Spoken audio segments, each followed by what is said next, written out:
Yo! What's up sa inyo mga ka-daily? For today's video nga pala ngayong hapon tayo gagawa ng pangmalakasan lugaw natin. At dahil nga malamig ang panahon at maulan, tayo gagawa ng masarap na lugaw. Let's go!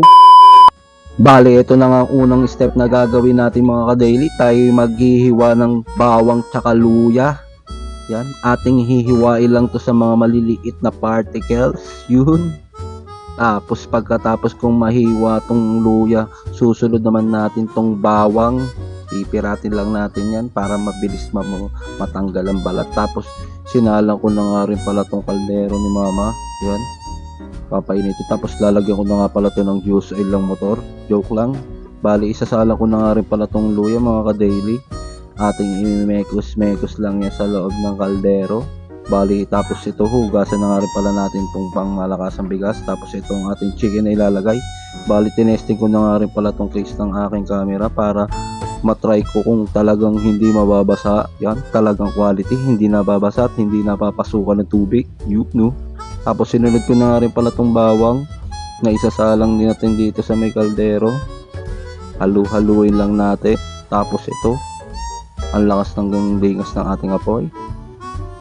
Tapos kinuha ko na nga rin palang ang 6 na Dragon Ball. Bali kulang po pala ng isa yan para mapalabas natin si Shendong. Bali hinahalo-halo ko na nga lang pala yan mga ka-daily. Pagkatapos natin halu-haluin, isunod na natin tong turmeric yan. Yan ang magpapasarap sa ating lugaw. Yan. Damihan natin ang lagay. Yan na rin ang magpapakulay sa ating lugaw. Yan ang sekreto ng aking lugaw. Tapos sinunod ko na nga rin pala dito igisa yung chicken. Ating lulutuin lang ng konting oras to para pag pinakuloan natin ay ayos. Tapos sinunod ko na nga rin pala tong bigas na hinugasan ko. Tapos kukuha na tayo ng tubig galing prime water.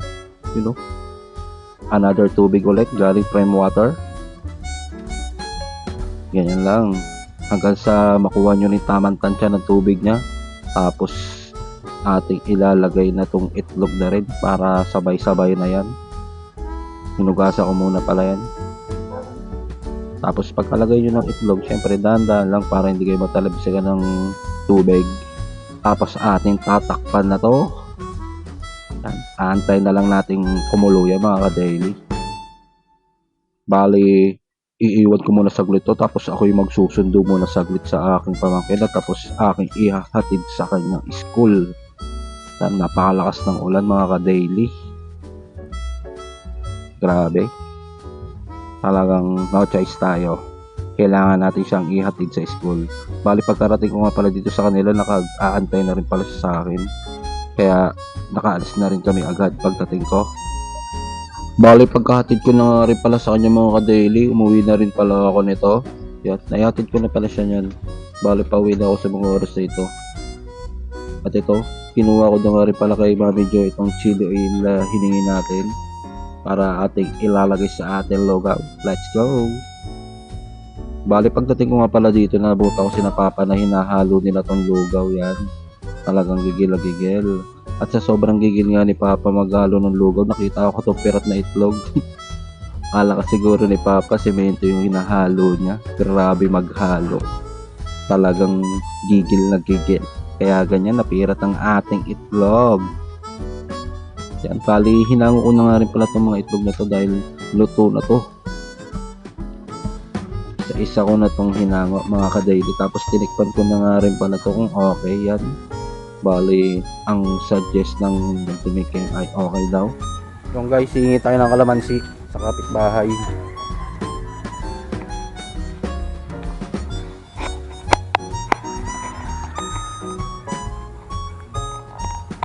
Kakain mo lang. Yan, dyan tayo hingi kay Boss Sander. Bali pa siyempre ko na nga rin palang pinuti ng paunti-unti ito mga ka-daily. Tapos nilalagay ko sa aking bulsa. Yan, mayroon pa tayong panlagay sa ating isda panlulutuin mamayang gabi. Bali pagdating ko nga pala dito sa bayan, binigyan ko na nga rin pala si Papa ng 4 na kalamansi. Tapos ating titimosa na rin luto nating lugaw. Yan, napakasarap po. Bali hanggang dito na nga lang pala ang video natin mga ka-daily. Salamat sa inyong panonood. I love you all!